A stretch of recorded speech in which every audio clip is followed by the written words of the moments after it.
profitable interior designer. It's a little bit of a tongue twister, Lesley. I am Nancy Ganzikofer, business coach and body language trainer, and I am here with my co-host for today's live, business coach Lesley. Lesley, happy to be here.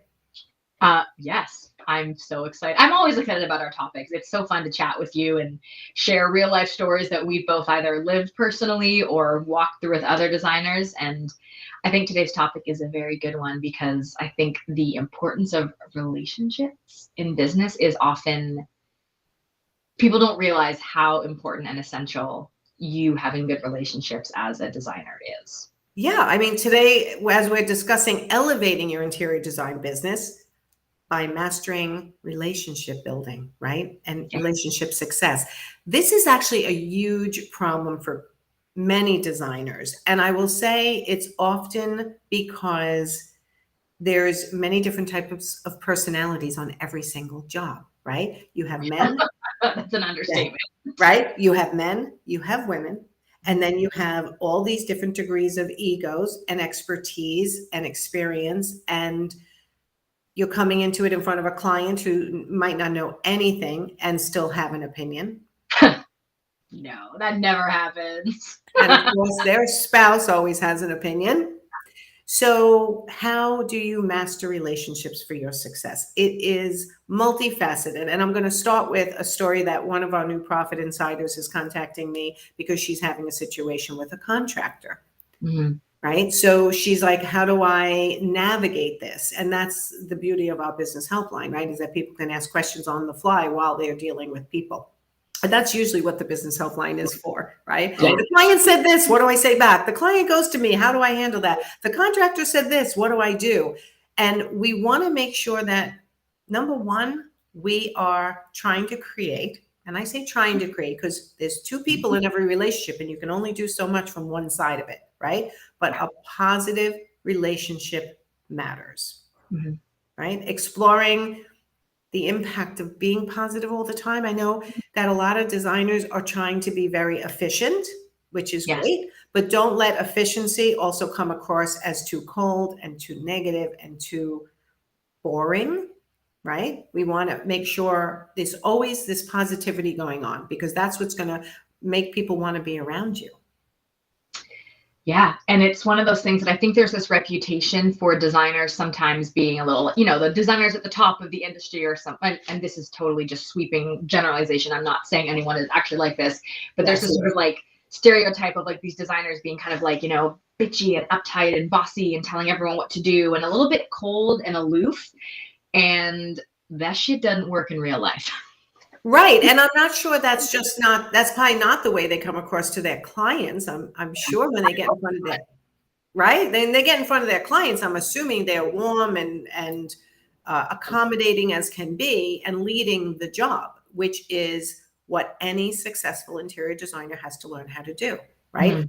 Positive relationships, confidence without arrogance, being approachable, presentable. And I think what comes across sometimes on social media is this feeling of arrogance. But if they're really successful, I guarantee you they're not arrogant in front of their clients. You couldn't be. No one's going to put up with that. Correct. And they're not arrogant with their contractors or their extended team or their team. And if they are, eventually it's going to catch up with them, either financially or with their pipeline, right? So positive relationships matters. We want you all to have confidence without arrogance, meaning you actually understand your product and your services and your pricing and the process itself. So when you're explaining it to a client, you're coming across as the leader, but not arrogant. It's a fine line sometimes. It is. And I love that you point out that there is a difference. Like there's a bossy, arrogant approach and a just quiet confidence when you believe in yourself and what you do, and you can stand behind your work and your value and your expertise without crossing over into that arrogant, difficult, almost bullyish territory sometimes. Yes. And I'm going to give one tip that makes a difference in coming across as arrogant versus confident. Be a good listener. Take a pause and actually listen to your client. listen to the contractor, or listen to the painter, or whoever's trying to send you a message, rather than what you really feel like doing is just cutting them off and telling them what they really need to do and walking out the door, right? That would come across as arrogant, as opposed to really listening to what they have to say and giving them information that supports your decision or your direction. Okay. So being a good listener and then giving them supporting. And again, it may not work because you only control one side of the relationship. So, right. So what happens then when the other side goes sour and you're left on the other end trying to do the right thing? There's a million scenarios, which is again why our business helpline is so helpful to our clients. They could just press the button and say, oh my God, this guy or this girl is treating me not respectfully. What do I do? And we give advice on how to handle it in the moment, because it is different. I can't just give a sweeping, besides being a good listener and giving facts and getting rid of the emotion and the narrative and the annoyance and just trying to navigate through that. Every single situation is different. Yeah. So there are ways to get around it and deal with it, but sometimes it's just learning how to ride through it yourself, right? So there's a little tip there, learning how to ride through the emotion, even if you can't move the needle. Sometimes that's exactly what you have to do. And I love that you pointed out that you can only control your half of it. That is so important. Like we're only ever able to control ourselves. This is not news, but we often try to fight that and feel like we need to push or stand up. You choose your actions, you choose your responses. You cannot control how anybody else responds or reacts to you. So I love your tip about, and I think it's true, holding that space for people, being a good listener shows confidence, because arrogant people that aren't confident will just keep, steamrolling you, just keep talking at you. And if you can have that space, that pause to truly listen and respond with confidence. That would be a great book title, by the way, Nancy. Oh, gee, wait, hold on. Respond with confidence. There it is at the top. It's funny that ended up being the title of my book, because for people who don't know what it's like to write a book, your title is the very last thing that you do, yet you think it's the first thing. Oh, I know what the title's going to be. Yeah, the title is nowhere near what you think it's going to be. But, building that confidence is so important when it comes to coming across approachable. Oh, you know what? Somebody just left a message. Being flexible, approachable, and a good listener is what. Yes. Okay, so I have a feeling that's Masha. She's a copywriter. She interviews her interior design clients when she does their website and gets some words from them. It's an amazing way to get the real feel of what you're coming across like to your clients by having someone else ask them questions. So it's really brilliant. Okay, so let's also talk about enthusiasm when it comes to relationship building. And one of the things I love about you is when you make your presentations for the final design presentation, you do it in a way that gives all the good, enthusiastic, fun stuff up front and then goes backwards to the nitty-gritty, where some people are doing it the opposite way. So talk about that enthusiasm. Yeah, this was something I learned in my very first role as a junior designer, that when we would do a presentation, you've got your, probably didn't 15, 20 years ago, but mood boards, renderings, floor plans, samples, quotes, proposals, tear sheets, you have all this stuff. And the way we would present it is we always started with the tangible, tactile, the samples, the finishes, the beautiful things that would get our clients really engaged and like, oh, I love that fabric. Oh, that's gorgeous, that wallpaper. And then the way I do it now is I follow that with a 3D rendering so they can see that fully, like, oh yeah, I see how that's going to work. And then we get into the mood boards and the details of the furniture with it. if you do tear sheets or spec sheets, the very last thing I present is the invoice, the now pay me for all this. And I front loaded that. They know where that number is going to be landing. But by that time, they are so excited and bought into the design. They've touched the things. They've seen the renderings. And I'm, of course, sharing this with enthusiasm, too. And I want to be clear. Enthusiasm doesn't have to mean rah, rah, cheerleader. Like, if that's not your personality, you're going to look like an idiot. But enthusiasm just means that, like, you can be genuinely excited and enthusiastic without being cheesy or over the top. And even if you are a more, calm, stoic, a little bit more, serious personality, I think you can still be warm and enthusiastic in your way and get those clients, invite them in to what you've created and what you are excited about for them. And I think that if you are truly excited about the design you put together, that Absolutely. should come across. So if you are more introverted and reserved, try to muster up that enthusiasm, the excitement that you feel actually hoping the client likes it. Make the assumption they actually like it already. And say, oh my God, wait till you see the sofa I picked out. Wait till you see the lighting fixtures, right? I'm so excited about that. That enthusiasm is going to really help them feel it as well. And that Yes. goes along with all relationships, right? In business and personal, but we're talking business here. Your enthusiasm for the relationship is part of what makes the other person feel good, right? You're So not you enthusiastic and excited about what you're doing for them, they are not going to buy into what you do. The whole relationship goes, it really gets soured by that if you're not excited to be there with them. Yes, and I'm actually going to bring up one other thing that I just came to me that wasn't in our pre-notes is pointing out when someone does something good. Mhm. That's part of like if you're walking into your contractor and you're doing site visits and the only thing you ever talk about is the mistakes they've made and the things they have to change, who's going to want to see you walk in the door anymore? Right? So it really helps. So tip number, I don't know how many, 2 positives, a negative, and then a positive. So, oh my God, these cabinets look amazing. And I love the light fixtures at the top. You guys did an amazing job. Do me a favor though. Can we look at this area? It doesn't seem quite right to me. I feel like it should have done it. Like soften your criticism. Add it to wanting to be an enthusiastic person for people to be around and be a positive person. And it's going to help all your relationships blossom. Yeah. Right? Every person you touch throughout the day could bring you business as an interior designer. Every person you talk to, every person you look in the eye at a coffee shop, every contractor that comes onto your job, even just once, they are potential referral partners for you. And if you are a nightmare to your contractor, guess what? They're not telling other potential clients, oh yeah, I love working with her, she's great. You know, if a potential client asks for a referral, you're not going to be the one that they mention because nobody wants to work with somebody who makes their life more difficult. Well, and think about walking in stressed into the door. All right, site visit. Let's go. Yeah.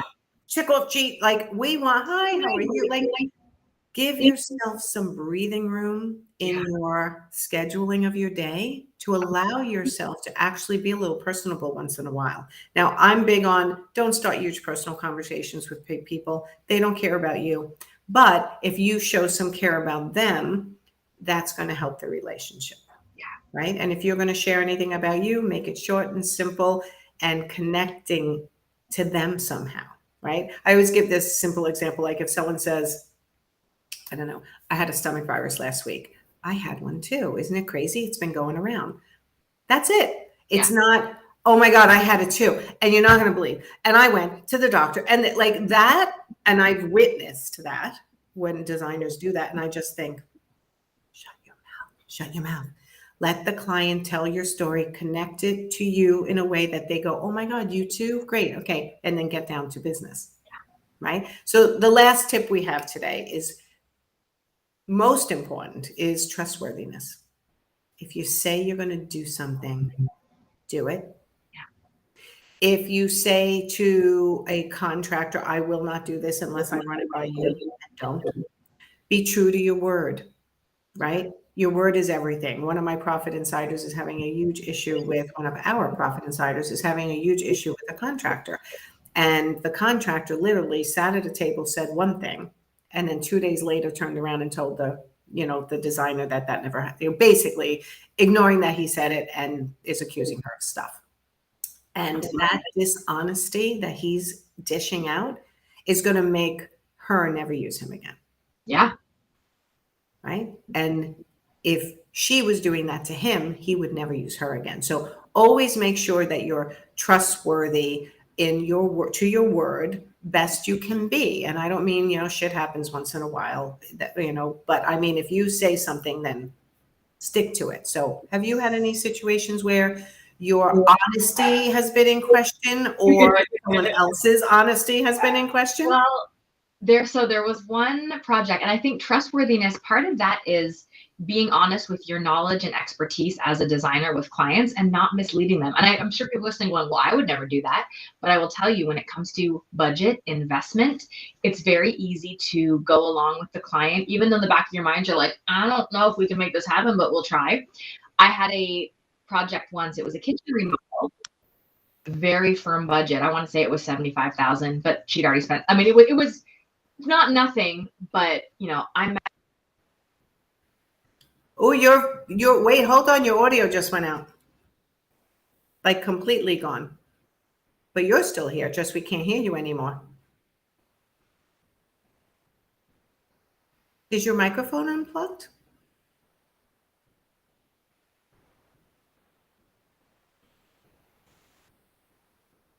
Oh, and it sounded like such a good story.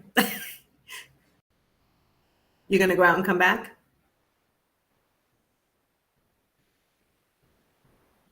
I can't hear you.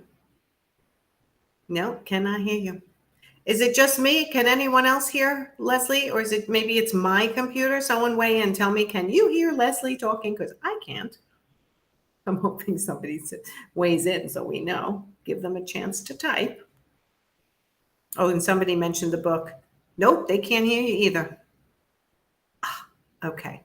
All right. Well, either you're going to go out and come back in and see if that works, or that was our last tip anyway. So why don't you go out and try to come back in, and I'll just do a quick recap because I would like to hear Lesley's story. So, all right. So mastering relationships for success, just to recap, positive relationships matter. Confidence without arrogance. Enthusiasm, influence. If you're enthusiastic when you're working with people, they're going to be enthusiastic too, right? So be that person. And then trustworthiness, right? Highlighting the significance of being true to your word, whether it's, let me see if we can hear her. She's back. Hold on. Let's see. 3, 2, 1. Did it work? It worked. Okay, I unplugged my good mic. Sorry, the sound probably isn't as good. I don't know what happened. Actually, I think it's good. Okay, fine. Excellent. So what was your story? Okay, so kitchen remodel project. Client had a fixed firm budget of 75,000, no more. And, after meeting with her, brought my contractor in, both of us, I mean, it was a $250,000 remodel. And I really wrestled with, like, can I make this happen? Can, maybe we can cut here, or maybe she can increase a little bit. And ultimately I decided, you know what? I need to be honest with her. She needs to either decrease the scope dramatically or increase her investment. And she was pissed. She's like, no. You're a designer. You work your magic. You can make this happen. You're a miracle worker, aren't you? And that's literally what she said to me. Crazy. And it was hard to stand behind that and, be honest, keep that relationship, keep my enthusiasm about the product. Like, I was just feeling like, what do I do here? And ultimately we ended up parting ways because I was never going to be able to make her happy. It was very tempting to, keep going and we'll make it work. And I do think that having that trustworthiness, even if she didn't like it, like, I stand behind that. There was no way we were going to make her happy. There was nothing I was going to be able to do to that relationship was, I've always said, I'd rather have a project end before we start knocking walls down. So I'm proud of myself for standing behind that and absolutely having my integrity and being someone who is trustworthy, even if I disappointed somebody in that. And that's the hardest part, is sometimes being honest in order to be trustworthy is not going to be what other people want to hear. And that was a perfect example. They needed to spend more money than they were giving you to spend. So you could not have done a job that you were proud of. So you had to walk away, right? And there are times we have to walk away and tell somebody the truth, right? I can't tell you how many designers will say the client wants to use this contractor, but this contractor is delayed in their responses. They don't have a great reputation, but they're the least expensive. So the client wants to use them. I'm like, guess what? You have to tell the client the truth. That's what's going to make you trustworthy to them, that you're being honest. You don't have enough money for the job, or you do have enough money for the job. We're having to maybe put a job on hold or part of a job on hold because of certain things. Being honest and trustworthy. And I'm going to give one last example before we end this live. There are times where I get these calls, and it happened to me, where the contractors are not being honest, right? and you have to stand up for yourself. And I get a lot of through the business helpline, what do I say? I always go, what do you want to say? And they say, well, I want to say that he shouldn't have, or she shouldn't have, da, da, da, and this and that. Okay, let's put that into non-emotional words and still relay the same message, that it was not okay that you said this and didn't come through, right? So part of your trustworthiness is getting other people who you bring onto the team or onto your projects to be accountable and trustworthy as well. Yeah. If my contractor had said, we'll figure this out, we'll make it happen, and then his bill was for $250,000, I can assure you we would not have had a good project or a happy client. Right. So it's kind of like, I'm going to say, I feel like we teach confidence in your leadership of your projects and of your company and of your reputation, right? Confidence and leadership in the leadership of your job. So, okay. This is just one of the important topics we talk about in our Profit Insider Academy, our group program, which is next group is starting in September. We're still taking applications, as you know. It starts, what is the day we're starting this? I think it's September 19th or so. Anyway, we're taking applications right now for this new group. So if you are struggling in your relationships in your firm, don't sit there and suffer. Fill out an application. It's still no obligation to join. You'll get on my calendar to have a quick chat about what is going on in your business and whether I think the Profit Insider Academy is going to make the huge leaps and bounds for you that it's making for my other Profit Insiders. Lesley, every day we're getting testimonials that we're not even asking for, which is making me so happy. I sent you 2 yesterday. One was Foxgirl, was Instagram. And I mean, it's such a privilege to get to walk alongside these designers and see that and hear that. And like, so we're not asking for this feedback. They're just saying, I'm so grateful. I have space in my life. I have time. I'm earning more. I mean, like, it's everything, like it's everything you would possibly want, that sometimes it's hard to believe it can actually be real because you have struggled for so long. And I think people get stuck in that struggle. It's part of their identity. Yes. Right. Starving artist. I'm a struggling interior designer. You don't have to be. That's the bottom line. And I can't get over I'm going to say younger interior designers and the older interior designers and everything in between are having the same success in this Profit Insiders Academy that we run. And it's because we've hit every touch point. You get personal one-on-one with us. You get to talk to us every day if you want to, directly to our phones. Plus you have the group coaching where you're talking to other designers and you're getting the individual question that you have today about that client or that job answered while you're improving all your processes, your pricing, your profitability. I can't throw anything more into this program than I've thrown. I mean, honestly, it's everything you need. And our Profit Insiders are showing us that by their sentences to us, their posts on Instagram, their amazing comments. So if you are struggling, don't make it your identity to be a struggling interior designer. That's not a fun identity. It's a much better identity to say, you know what? I went into a 1-year coaching program and oh my God, since then, my life and my business has been profitable and I enjoy it again. And it's amazing. So fill out an application. It's in the description if you're struggling, and you'll get on my calendar for a quick chat and we'll decide if it's right for you. So thank you, Lesley. Thank you, Nancy. This has been fun. Sorry for the technical difficulties, but I'm glad it all worked out in the end. And yeah, you know what? Every single day we have a technical difficulty of some sort because this is technology, but this is what we're teaching people. You strive through, you don't miss a beat, and you do it anyway because that's what gets you to the other side. So technology or manual, the tenacity to get through it is what we're teaching, and that's what we're living also. So all right, everyone, go have a great week. I'm actually live later with one of our Profit Insiders who said, I want to go live, and I'm going to do it so cool. I'm going to do a before and after kind of theme. Before you were a Profit Insider, what were you feeling? What was your business like? And then after, and I'm going to do a series of 3, and I think I'm going to have you do one as well. Because I would love to. Yes, I'm going to tell you who when we get off. So everyone, if you can watch that later at noon with me, with one of our Profit Insiders, before and after highlights. And I'm doing another one later this week, and we're going to have Lesley do a couple. So watch our Instagrams, which are our names, right? So go follow us on Instagram and you can see some of them as well. So thank you, everyone. Talk to you soon. Bye. Bye.